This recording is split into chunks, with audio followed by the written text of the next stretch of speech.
Welcome to this journey into the forgotten archives of American history. I'm your guide through the shadows of the past, and tonight we delve into a story that has remained buried, quite literally, for over a century. Before we begin, I want to know, where are you watching this from, and what time is it where you are? Drop a comment below. There's something uniquely unsettling about sharing these dark histories across different places and times, knowing that somewhere, someone is listening to this story in complete darkness, while others watch as the sun rises. We're all connected through these forgotten tales, and I'd love to know where this story finds you tonight. Now, let me take you back to March 1898, to a place that no longer exists on any modern map, a place called Ironstone Hollow, West Virginia. Ironstone Hollow was not the kind of community that made it into history books. Nestled deep in the Appalachian Mountains, surrounded by dense forests of oak and pine, it was home to roughly 200 souls, coal miners mostly, farmers, people who kept to themselves and expected the same courtesy from the world beyond the ridgelines. The kind of place where everyone knew everyone, where family names went back 3 generations, and where strangers were noticed immediately. Life moved slowly there, the rhythm of seasons, the darkness of the mines, the silence of the mountains. But on March 14th, 1898, that silence was shattered. William Grayson was 52 years old. That spring, a farmer who had worked the same plot of land for nearly 3 decades, inherited from his father, who had cleared it from wilderness in the 1840s. William was known in Ironstone Hollow as a quiet, methodical man, not given to excitement or exaggeration. His son Jacob, 19 years old and strong as an ox, worked alongside him every day. That morning they were preparing the southern field for planting. The winter had been harsh, and the ground was still partially frozen in places.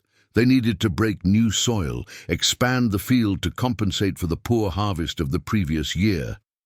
Jacob was working with a pickaxe, breaking through a particularly stubborn section of earth near the tree line, when he felt the ground give way beneath him, not collapse, not exactly, but sink, as if the earth itself was hollow underneath.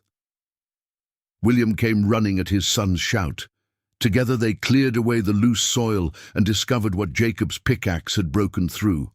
Wooden planks. Old wooden planks, rotted and black with age, but unmistakably man-made, deliberately placed. They spent the next hour carefully removing the planks, revealing a pit beneath, approximately 4 meters deep, perfectly rectangular. The walls were not natural erosion but carved, reinforced with stones, fitted together with deliberate precision. And at the bottom of that pit, illuminated by the weak morning sun filtering through the gap they had created, were bones. Human bones. Not one. Skeleton. Not 2. Dozens of them, stacked in layers, some still clothed in rotting fabric that might once have been black or dark blue, others completely bare, bleached white by time and whatever had happened in that darkness. William Grayson, a man who had butchered hogs and buried family members and seen men die in mine collapses, stood at the edge of that pit and felt something he had not felt since childhood. Pure, instinctive terror.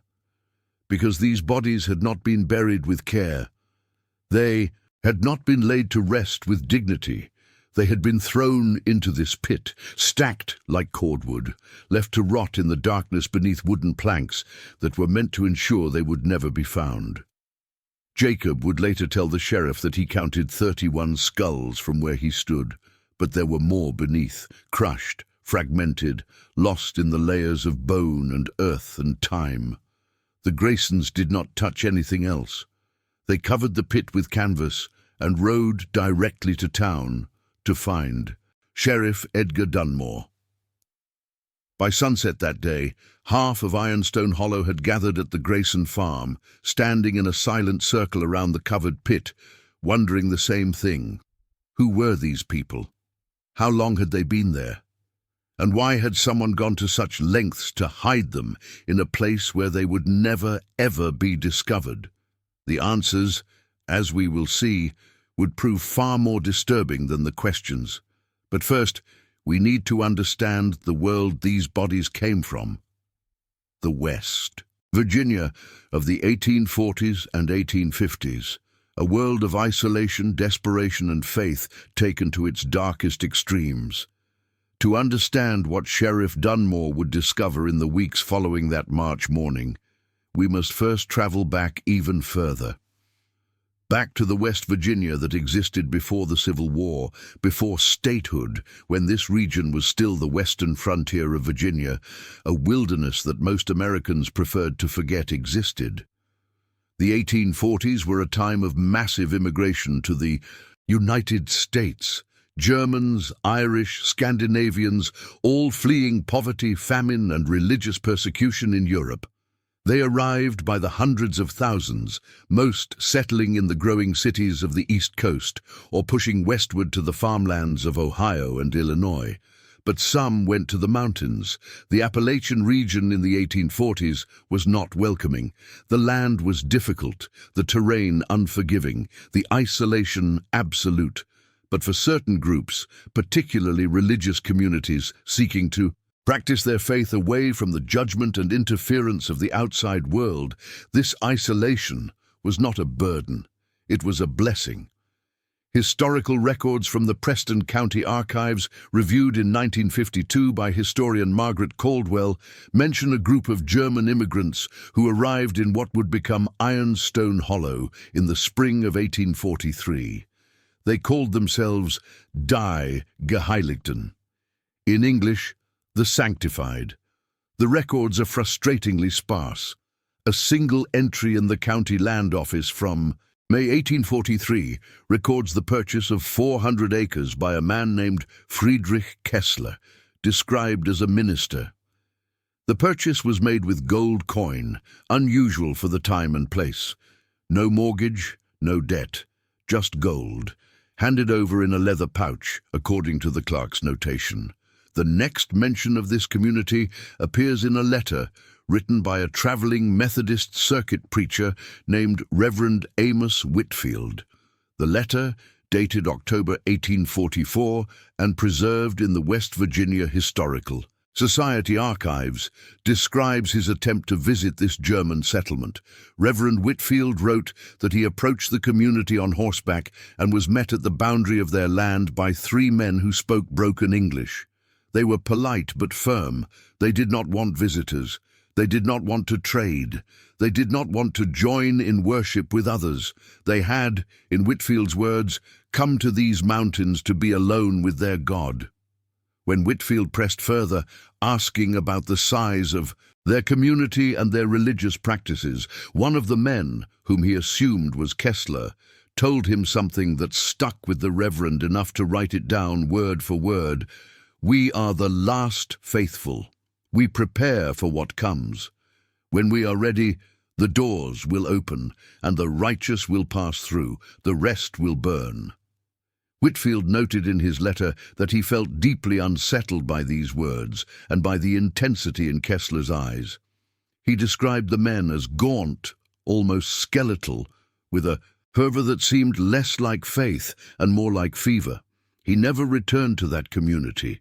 The Sanctified, as they called themselves, kept to their isolation. They built no church that appears in any records. They sent no children to any school. They traded with the outside world only rarely, coming into the nearest town perhaps twice a year for salt, iron tools, and other necessities they could not produce themselves. A shopkeeper's ledger from 1845, discovered in a barn sale in 1973, shows purchases made by members of the Sanctified, always paid in gold, always the same items, never any conversation beyond the transaction. By all accounts, they wanted to be forgotten, and they nearly succeeded. In 1847, something happened in Ironstone Hollow. The historical record becomes even more fragmented here, but a notice appeared in the Grafton Sentinel newspaper on September 3rd, 1847. A brief mention, only 3 sentences long. Reports from the Western settlement speak of a sickness among the German community near Ironstone Creek. Several deaths have occurred. Authorities have been unable to investigate due to the remote location and the unwillingness of the community to accept outside assistance. That is the last contemporary mention of the Sanctified in any newspaper or official document from the 1840s. They simply vanish from the record. By 1850, when the federal census takers made their rounds through Preston County, there is no mention of any German community in the Ironstone Hollow area. The land that Friedrich Kessler had purchased appears in the records as abandoned property, eventually seized for unpaid taxes in 1853 and sold at auction. William Grayson's father, Nathaniel Grayson, purchased that land in 1854. A coal miner who had saved enough to buy his own farm. A man who wanted to build something for his family in this harsh but beautiful country. Nathaniel cleared the land, built a cabin, raised his children there. He never mentioned finding anything unusual on the property, never spoke of any previous inhabitants. As far as anyone knew, the land had been virgin wilderness when he arrived. But Nathaniel Grayson never farmed the southern field, the field where his grandson, Jacob, would break through those rotting planks 54 years later. When asked why, years before his death in 1882, Nathaniel told his son William that the soil in that area was bad, too rocky, not worth the effort. But several neighbors would later recall that Nathaniel seemed to avoid that section of his property entirely, never hunted there, never let his children play there, kept his livestock fenced away from it. It was as if he knew something was buried there, something that should remain undisturbed. Whether Nathaniel Grayson actually knew what lay beneath that southern field, or whether he simply sensed something wrong about that place, we will never know. He took whatever knowledge he had to his grave. But in March of 1898, his grandson, Jacob, tore open that grave, and what Sheriff Edgar Dunmore would find in the investigation that followed would suggest that the disappearance of the Sanctified in 1847 was not the result of sickness or migration or any natural cause. It was something far worse, something that had been deliberately hidden, deliberately forgotten, something that someone, perhaps many people, had hoped would never see daylight again. Sheriff Edgar Dunmore was 45 years old in the spring of 1898. He had served as sheriff of Preston County for 11 years, a position he had earned through competence and a reputation for fairness. He was not a man easily shaken. He had investigated murders, suicides, mining accidents that left men unrecognizable. He had seen the worst that frontier life could produce, but when William Grayson rode into town that March afternoon and told him what they had found, Dunmore felt something shift in his understanding of what was possible in his jurisdiction. He arrived at the Grayson farm just before dusk, accompanied by his deputy, Martin Cole, and the town's only doctor, an elderly physician named Dr. Raymond Foster. What they found when they pulled back the canvas covering was worse than Grayson's description had prepared them for. The pit was approximately 4 meters deep and 3 meters wide. The walls showed clear evidence of deliberate excavation and reinforcement. This was not a natural depression or a collapsed mine shaft. This was a structure built with purpose. At the bottom, partially illuminated by the lanterns they lowered into the darkness, lay the remains of at least 30 individuals. Dr. Foster, who climbed down on a rope ladder that the men rigged, would later write in his official report that the bodies were in varying states of decomposition, suggesting they had not all been placed in the pit at the same time. Some of the skeletons were still partially clothed. Dark fabric, possibly wool or heavy cotton, deteriorated, but recognizable. Others were completely bare. The bones were stacked in layers, with the oldest, most degraded remains at the bottom. but it was the condition of the bones themselves that caused Dr. Foster's hands to shake as he examined them by lantern light. 17 of the skulls showed evidence of circular perforations, perfect circles, approximately 2 centimeters in diameter, drilled or punched through the frontal bone of the skull, above the eyes, directly into the brain cavity. The precision was remarkable. Whoever had done this knew exactly where to make the opening. The technique was called trepanation, an ancient medical practice used to relieve pressure on the brain.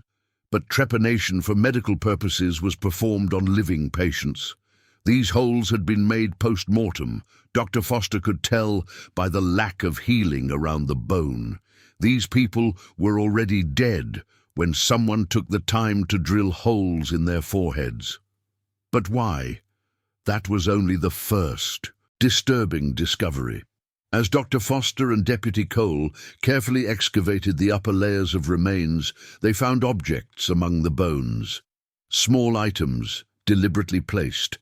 Clay figurines, no larger than a child's fist, depicting human forms with exaggerated features.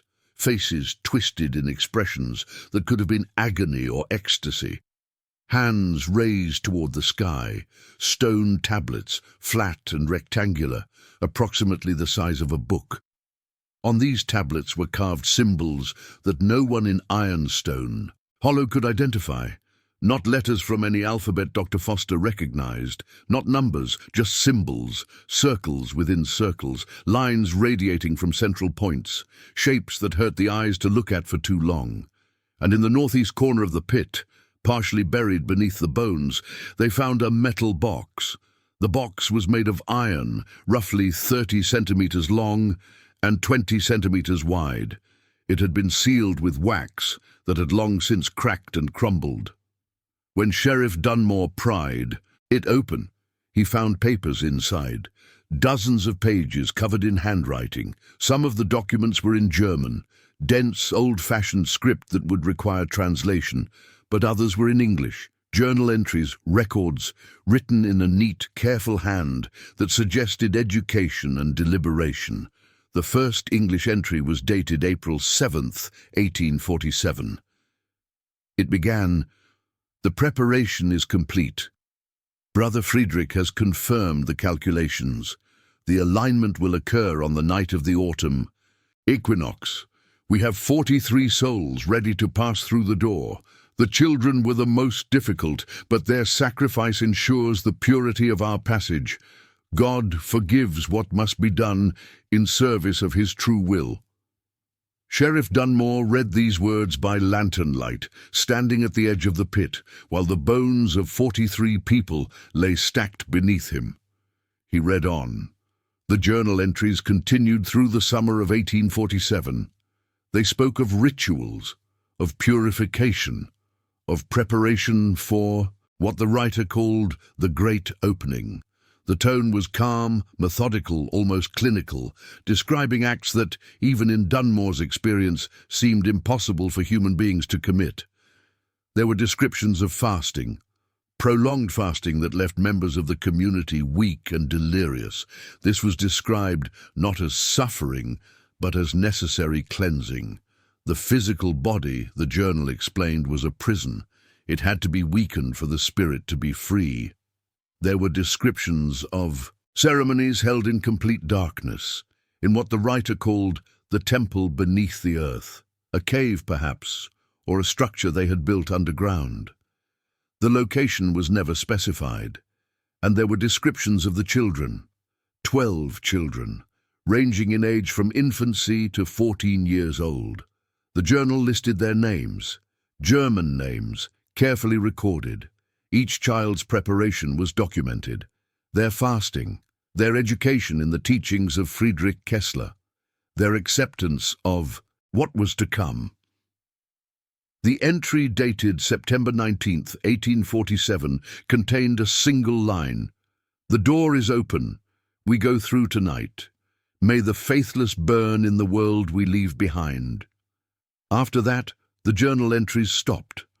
Someone else had written the final pages. The handwriting was different, shaky, desperate.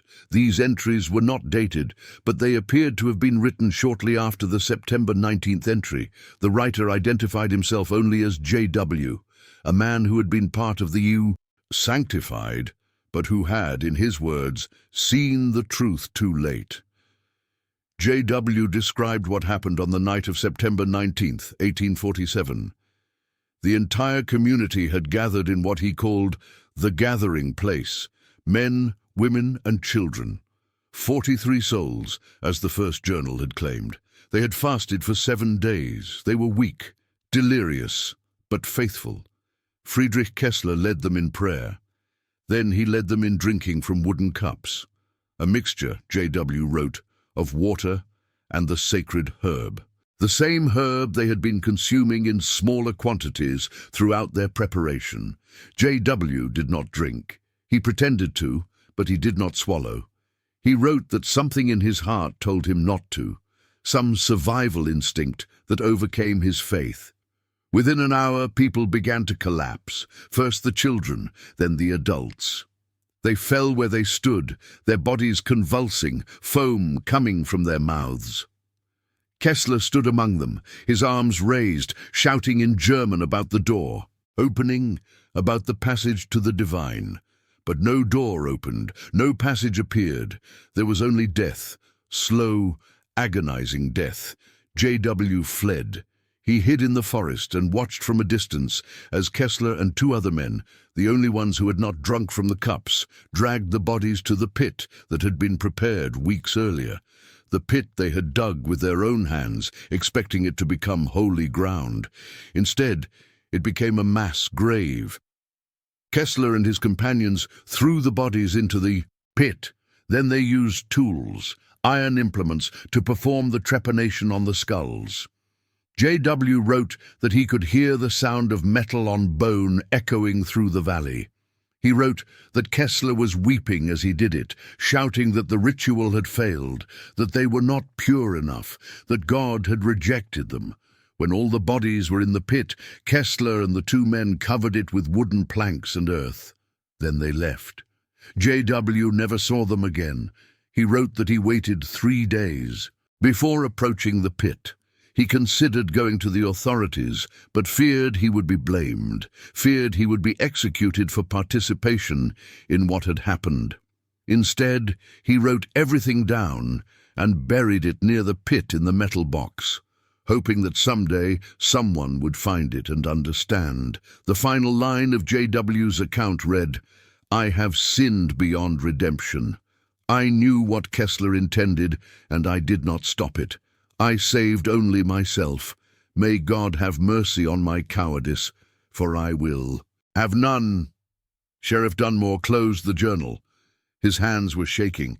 He looked at Dr. Foster, who had climbed out of the pit and stood beside him, covered in dirt and looking 20 years older than he had that morning.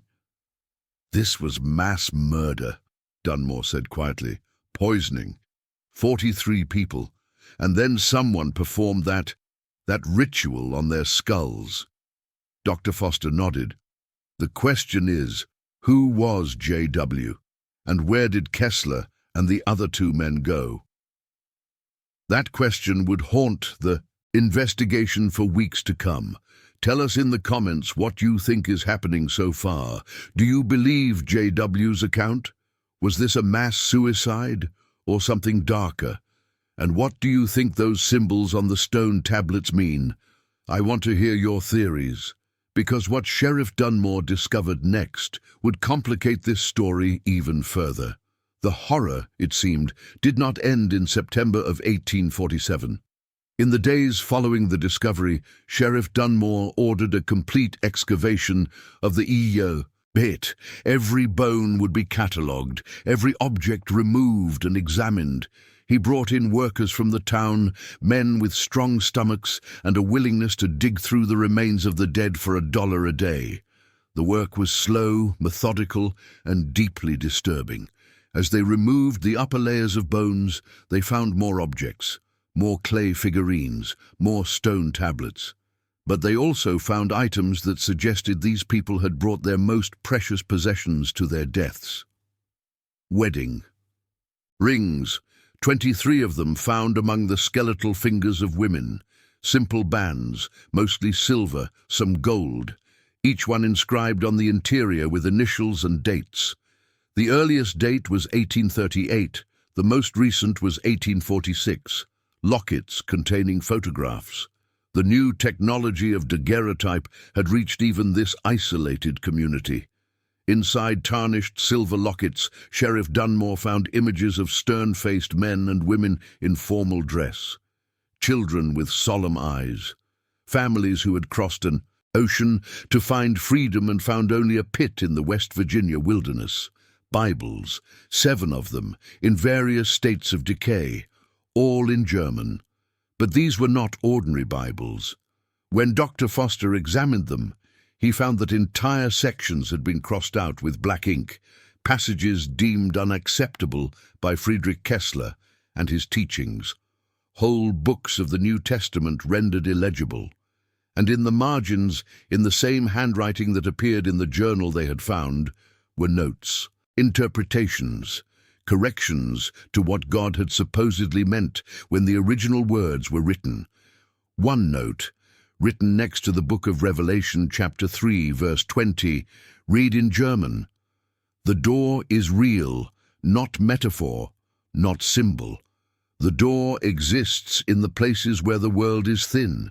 We will find it and pass through." But perhaps the most disturbing discovery came on the 5th day of excavation. At the very bottom of the pit, beneath all the other remains, they found the bones of 3 individuals that were different from the rest. These 3 skeletons showed evidence of violent death, crushed skulls, broken bones, defensive wounds on the hands and forearms that suggested they had tried to protect themselves from blows. Dr. Foster's examination concluded that these 3 had been beaten to death. Then their bodies had been placed at the bottom of the pit before all the others were added on top. Who were they? Why were they killed differently from the others who had been poisoned? The answer came from an unexpected source. An elderly woman named Helga Zimmerman, who lived on the outskirts of Ironstone Hollow, came to Sheriff Dunmore's office 3 days after news of the discovery had spread through the community. She was 81 years old, a German immigrant herself, though she had arrived in America as a child in the 1820s. She told Dunmore that she remembered the Sanctified. Her family had lived near their settlement when she was a young woman. She had been forbidden from associating with them, but she had seen them occasionally when they came to town for supplies. She remembered Friedrich Kessler, tall, gaunt, with eyes that seemed to look through you rather than at you. She remembered his wife, Margaret, his son Wilhelm, who would have been about 20 years old in 1847. And she remembered the 3 people who tried to leave the Sanctified in the summer of 1847, a young couple and their infant child. The husband's name was Johann something. She could not remember his surname, but she remembered that they had appeared in town one night, terrified, claiming they wanted to escape from Kessler's community. They told stories about fasting that left people hallucinating, about rituals performed in underground chambers, about Kessler's insistence that the end of the world was coming and that only his followers would be saved. The townspeople did not know what to do. These were outsiders, German speakers with heavy accents. Their stories sounded like the ravings of religious fanatics, and there were plenty of those in the mountains. Before any decision could be made, Friedrich Kessler himself came to town, with 4 other men from his community. They were polite, calm. They explained that Johann and his wife were suffering from spiritual confusion, that the baby was ill and needed care that only their community could provide. The couple protested, begged the townspeople not to let Kessler take them back. But the sheriff at that time, a man named Silas Cord, had no legal grounds to intervene. These were members of the same religious community, a domestic dispute, not a matter for the law. Kessler and his men took Johann, his wife, and their child back to the settlement. Helga Zimmermann never saw them again. She told Sheriff Dunmore that she had always wondered what happened to that family. Now, she believed, she knew. Those 3 skeletons at the bottom of the pit, beaten to death, made an example of the price of trying to leave paradise. The stone tablets with their strange symbols haunted Sheriff Dunmore. He had sent photographs of them to colleagues in Charleston and even to the Smithsonian Institution in Washington, hoping someone could identify the markings. In late April of 1898, he received a response, a letter from Professor Marcus Ashfield, a scholar of comparative religion at the University of Virginia. Professor Ashfield wrote that he had seen similar symbols before, though never in this exact configuration. The symbols, he explained, appeared to be a mixture of several different esoteric traditions. Some resembled alchemical notation from medieval Europe. Others bore similarity to symbols used by certain mystical sects in the German states during the Reformation period, groups that the Catholic Church had declared heretical and persecuted into extinction, or so the Church had believed. Professor Ashfield wrote that these sects believed in what they called the thinning of the veil, the idea that certain places and certain times created openings between the material world and the divine realm, that with proper preparation and proper ritual, a human being could pass through these openings while still alive and enter the presence of God directly. This was considered heresy because it denied the need for church mediation. It denied the authority of priests. It claimed that any person, through their own devotion and suffering, could achieve divine union. The symbols on the tablets, according to Ashfield, were instructions, a map of sorts. They indicated the timing of celestial events, the preparation of the body and spirit, and the words that needed to be spoken at the moment of passage.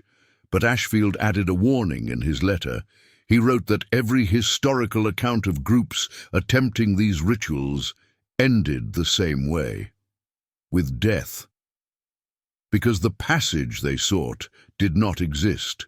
The door was a delusion, and the methods they used to prepare themselves, the fasting, the consumption of psychoactive herbs, the physical mortification, led inevitably to either madness or death.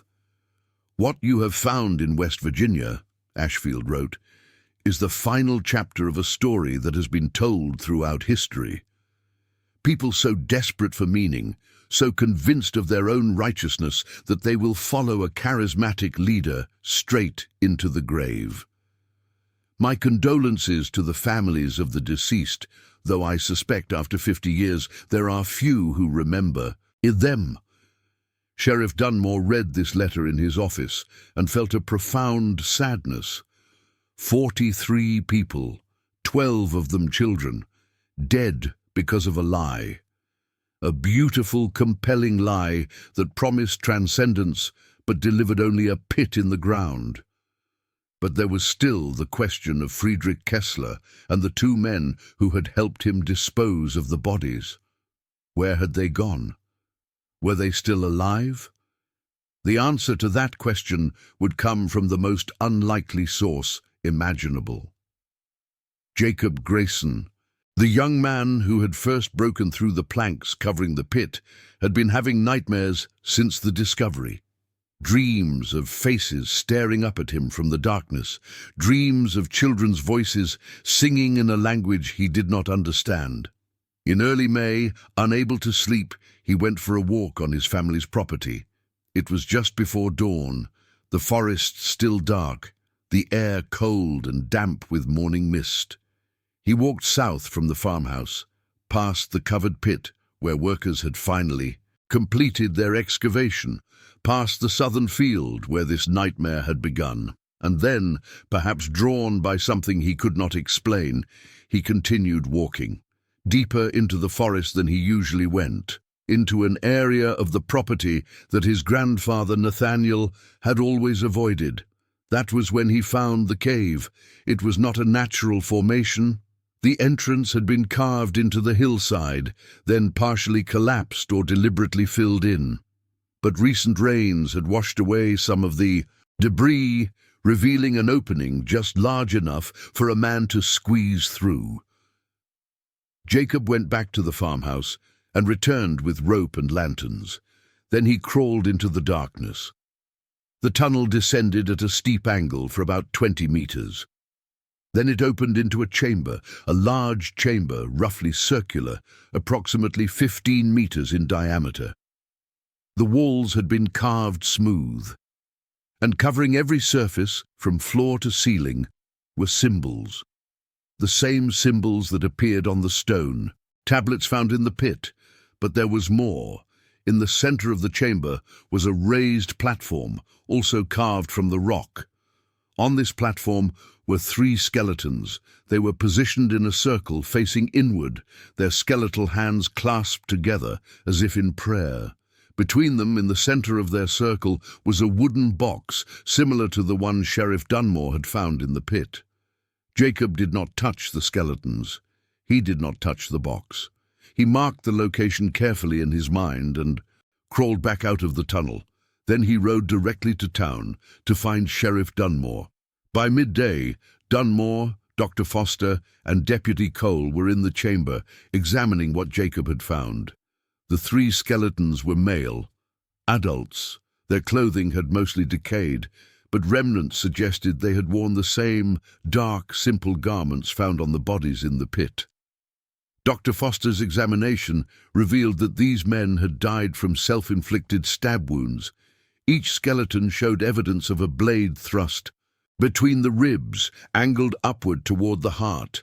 The precision suggested knowledge of anatomy. These were not hesitation wounds or accidents. These men had killed themselves, deliberately, ritually. The wooden box between them contained a single document, a letter written in German, dated October 3rd, 1847. When it was translated, the letter revealed the final piece of the puzzle. It was written by Friedrich Kessler. In it, he confessed to the murder of his entire congregation. He wrote that he had been so certain the ritual would work, that God had spoken to him personally, given him the instructions, promised him that the faithful would pass through the door. But the door had not opened. His people had died in agony, their eyes begging him for help that he could not provide. The children had died first, and their deaths had broken something in him. He wrote that he and his son Wilhelm and his most loyal follower, a man named Heinrich Müller, had spent weeks in despair after burying the bodies. They had performed the trepanation because the text said the door was accessed through the mind. They thought perhaps they had failed to open the physical gateway in the skulls, but nothing changed. The dead remained dead. So Kessler decided they would try one final time, the 3 of them. In the sacred chamber they had built, they would fast for 40 days. They would pray without ceasing.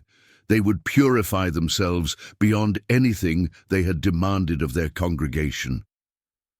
And if the door still did not open, they would follow their people into death. The letter ended with a prayer. If we are found, know that we died faithful. We died believing. The door exists. We simply were not worthy to find it. May those who come after us succeed where we have failed.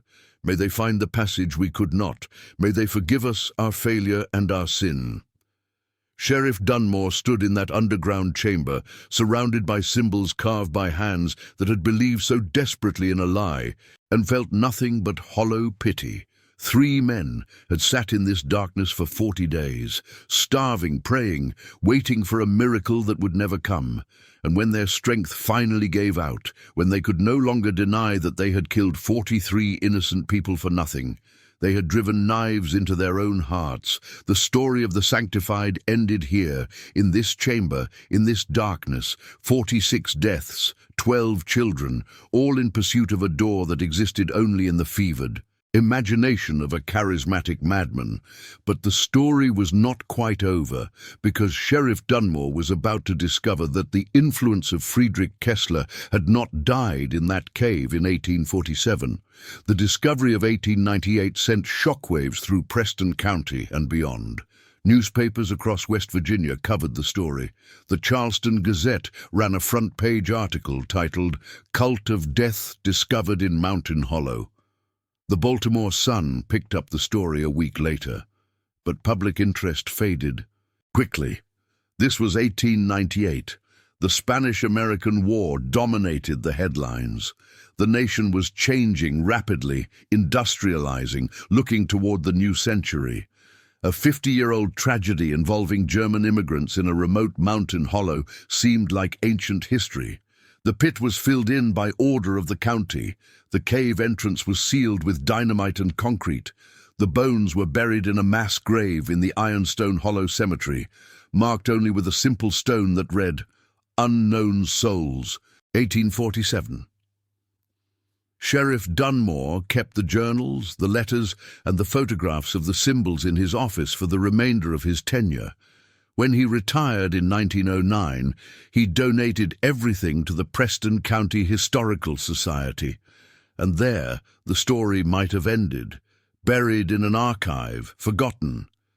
But in 1953, something unexpected happened. A graduate student from West Virginia University named Thomas Brenner was researching religious movements in Appalachian history for his doctoral dissertation.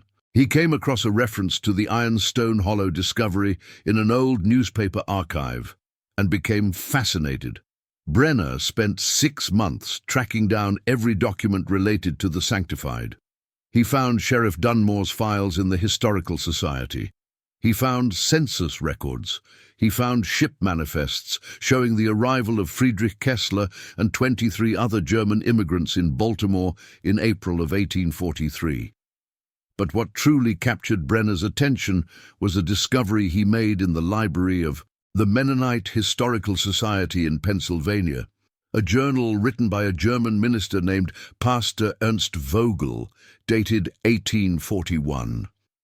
In this journal, Vogel described his growing concern about a charismatic young preacher named Friedrich Kessler, who had begun attracting followers in the German immigrant communities of Pennsylvania. Kessler preached about the end of the world, about the corruption of all established churches, about the need for absolute purity and the existence of literal doors to heaven that could be accessed through proper devotion. Vogel wrote that he had confronted Kessler about these teachings, calling them heretical. Kessler responded by gathering his followers, approximately 30 families, and leaving Pennsylvania. Vogel noted that he had heard rumors they were heading to the Virginia wilderness, but he never followed up. "I should have done more," Vogel wrote in his journal. "I should have warned the authorities about the danger this man posed. But I told myself it was not my responsibility, that he would fade away in the wilderness and harm no one. May God forgive my negligence." Brenner's dissertation, published in 1955, was the first comprehensive academic study of the Sanctified.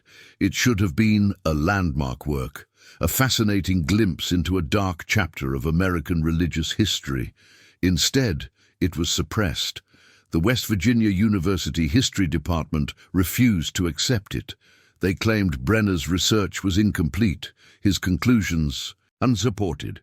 When Brenner protested, pointing to the extensive documentation he had compiled, he was told that the subject matter was too controversial, too likely to cause distress to the descendants of the victims.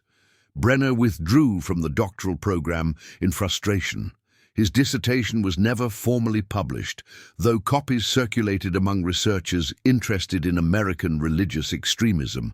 In his personal notes, found after his death in 1987, Brenner wrote that he believed the university's rejection had less to do with academic standards and more to do with pressure from unknown sources. He claimed he had been approached by a man who identified himself as a government official and warned him that pursuing this research could damage his career. Whether Brenner's paranoia was justified or simply the bitterness of a rejected academic, we cannot know. But his work did have one lasting impact. In 1968, a local history teacher named Eleanor Vance, who had read Brenner's unpublished dissertation, began investigating whether any descendants of the Sanctified still lived in West Virginia. She placed advertisements in several regional newspapers asking for anyone with information about German immigrant families who had lived in Preston County in the 1840s. She received 3 responses. The first was from a woman named Ruth Kessler, living in Morgantown.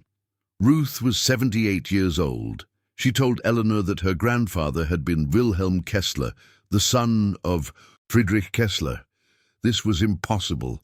Wilhelm Kessler had died in the cave with his father in 1847, or so everyone had assumed. Ruth showed Eleanor a family Bible that had belonged to her grandfather. In it, in faded ink, was a family tree. Wilhelm Kessler had married in 1849. He had changed his surname to Keller. He had 6 children. He had died in 1891 in Wheeling, West Virginia, where he had worked as a carpenter. Ruth told Eleanor that her grandfather had never spoken about his early life. He claimed his parents had died of disease when he was young. He claimed he had come to America alone. When pressed about his past, he would become angry and refuse to discuss it. But Ruth's mother, Wilhelm's daughter, had found something among his possessions after his death, a small leather journal written in German. Ruth gave this journal to Eleanor. The journal entries were brief, written over a period of years. Wilhelm Kessler had not died in the cave. He had lost his nerve. While his father and Heinrich Müller prayed and fasted, Wilhelm had slipped away one night. He had run. He had abandoned his father to die alone. The guilt had consumed him. In entry after entry, he wrote about the nightmares, the faces of the children, the sound of his father's voice calling him back to the cave, the certainty that he was damned for his cowardice. But he had survived. He had built a life. He had tried to forget.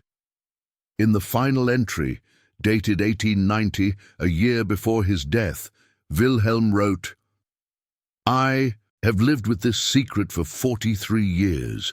I have never told my wife, never told my children, but I cannot die without writing the truth. My father was not a monster. He was a man who believed so deeply that he could not see the harm he was causing. He thought he was saving us, saving all of us. I do not forgive him, but I understand him. And I wonder sometimes if the door did exist, and we simply lacked the faith to see it. God have mercy on us all." Eleanor Vance published this discovery in the Preston County Historical Quarterly in 1969. The article generated some local interest, but nothing more. The second response to her advertisement came from a man named David Müller, who claimed to be the great-grandson of Heinrich Müller, the third man who had supposedly died in the cave. David told Eleanor that this was family legend, not fact. Heinrich Müller had not died in 1847. He had left the cave before the final ritual. Like Wilhelm Kessler, he had run. He had traveled west, eventually settling in Ohio, where he had changed his name to Miller and worked as a farmer. Heinrich had told his children, shortly before his death in 1879, that he had once been part of a religious community that had ended in tragedy. He claimed he had tried to stop what happened but had failed. He claimed he had nightmares about it for the rest of his life.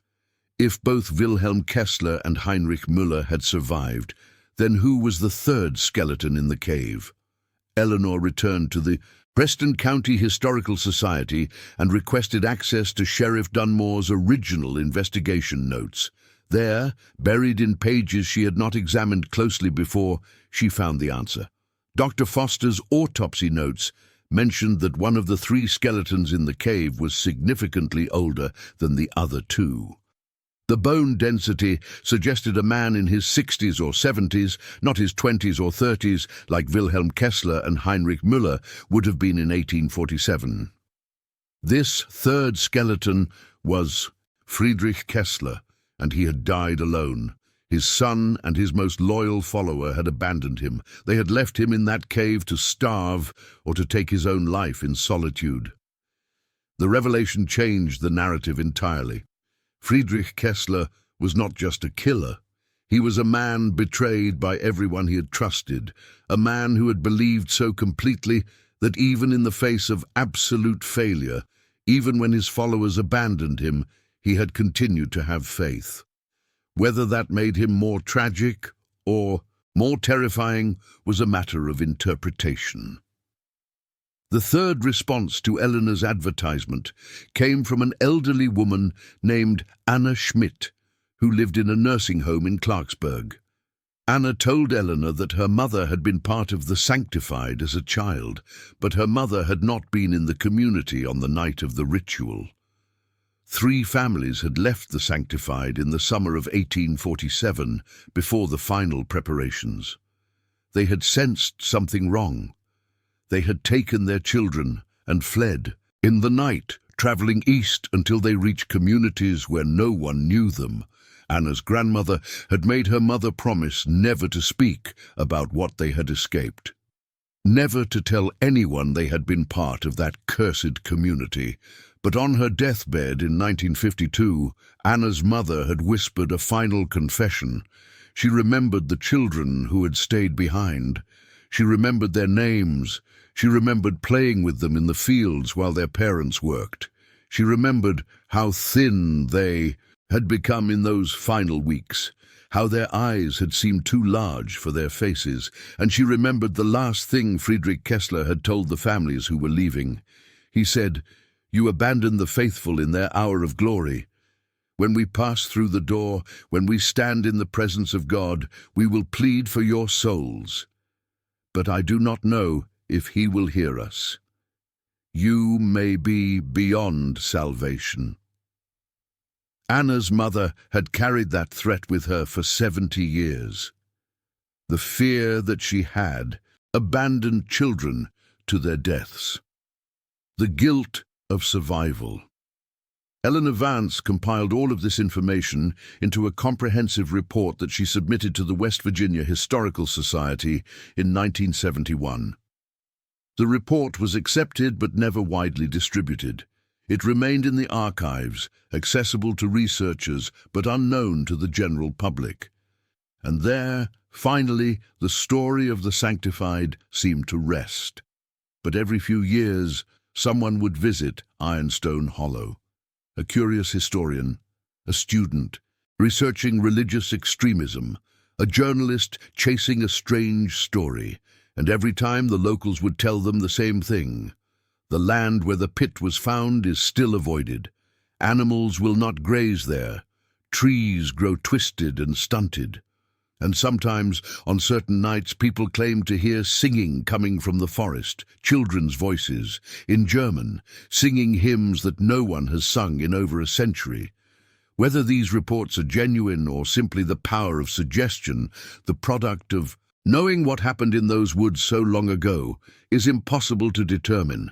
But the people of Ironstone Hollow, the few who remain, prefer not to find out. So what really happened in Ironstone Hollow in September of 1847? After months of investigation, after examining hundreds of documents, after interviewing descendants and survivors, we are left with questions that may never be fully answered.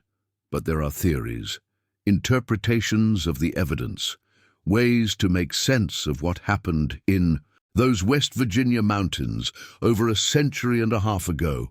The first theory, and perhaps the most obvious, is that Friedrich Kessler was simply a charismatic madman, a man suffering from delusions of grandeur who convinced vulnerable people to follow him into death. This interpretation fits the pattern of countless religious movements throughout history. a leader who promises transcendence, followers who surrender their judgment, a tragic end.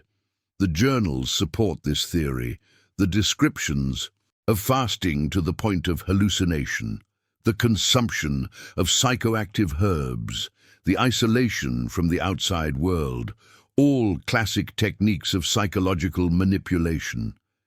Kessler created an environment where his followers could not think clearly, could not question, could not escape. And when the promised miracle did not occur, when the door remained closed, he disposed of the evidence and took his own life rather than face the consequences of what he had done.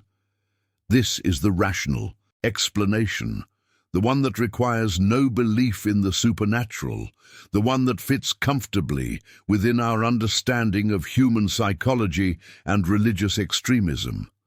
But there is a second theory. Some researchers, including Thomas Brenner in his suppressed dissertation, have suggested that the Sanctified may have been victims of poisoning that was not intentional, that the sacred herb they consumed was a plant native to the Appalachian region, possibly a species of toxic mushroom or a root, with psychoactive and poisonous properties. In this interpretation, Kessler was not a murderer, but a victim of his own ignorance. He genuinely believed the substance he was giving his followers would open spiritual doors. He did not realize it was killing them until it was too late. The fact that he performed the trepanation after death suggests he was desperately trying to save them, to open the physical gateway in their skulls that the mystical texts described. When that failed, when he realized his mistake, the guilt drove him to suicide. This theory paints Kessler not as a villain, but as a tragic figure, a man whose faith led him to make a catastrophic error, a man who spent his final days alone in a cave, waiting for a God who never answered. But there is a third theory, one that is whispered rather than stated openly, one that respects the evidence but acknowledges the strange details that do not quite fit either of the first two explanations. What if Friedrich Kessler was telling the truth? What if there really are doors between worlds? Openings that exist in certain places, at certain times, accessible to those who know the rituals and are willing to pay the price? What if the Sanctified did everything correctly, except for one crucial element? What if they were almost successful? Consider the symbols carved in the cave, symbols that scholars recognized from extinct mystical sects across Europe. Traditions that stretched back centuries, all describing the same phenomenon, the thinning of the veil, the passage to the divine. Consider the precision of the trepanation, the circular holes drilled into skulls, with an accuracy that seems remarkable for grieving men working in the darkness of a pit. Consider the reports from locals, even to this day, of strange occurrences in the forest where the pit was found. Singing that has no source, animals that avoid certain areas, trees that grow wrong. What if the door exists, but the Sanctified failed to open it? What if they are still there, in some sense, trapped between worlds, neither fully dead nor fully passed through? This is the theory that keeps people away from Ironstone Hollow. Not rational fear of historical tragedy, but something older, something deeper, the human instinct that tells us certain places are wrong, certain grounds are cursed. To this day, no one knows the truth of what happened in September of 1847. We have bones and journals and symbols carved in stone. We have the testimonies of those who escaped and those who came after. But we do not have certainty. Were the Sanctified victims of a madman, victims of accidental poisoning, or were they seekers who came closer to finding something real than we want to believe possible? The answer depends on what you are willing to accept. What you are willing to consider might exist beyond the edges of the rational world. I leave that judgment to you. What I can tell you with certainty is that 43 people died in pursuit of transcendence. 12 of them were children who had no choice in their fate, and their bones rested in an unmarked pit for 51 years before anyone found them. That is the real horror of Ironstone Hollow. Not the mystery of what they believed or what they sought, but the simple, terrible fact that they died believing they would find salvation, and instead they found only darkness and earth and silence. If this story has affected you, if it has made you think about faith and manipulation and the human desire for meaning, leave a comment below. Tell me what you think happened. Tell me if you believe the door exists. Tell me if you think Friedrich Kessler was evil or simply tragically misguided. And if you want to continue exploring these dark corners of American history with me, subscribe to this channel and ring that bell. We are building something here, a community of people who are not afraid to look at the uncomfortable truths that history tries to bury. Our haunted community. And I want you to be part of it. Thank you for joining me on this journey into the past, into the darkness, into the places where faith and fear become indistinguishable. Until next time, stay curious, stay skeptical, and remember that the most terrifying monsters are often the ones that wear the face of absolute certainty. This is your guide through the shadows, signing off.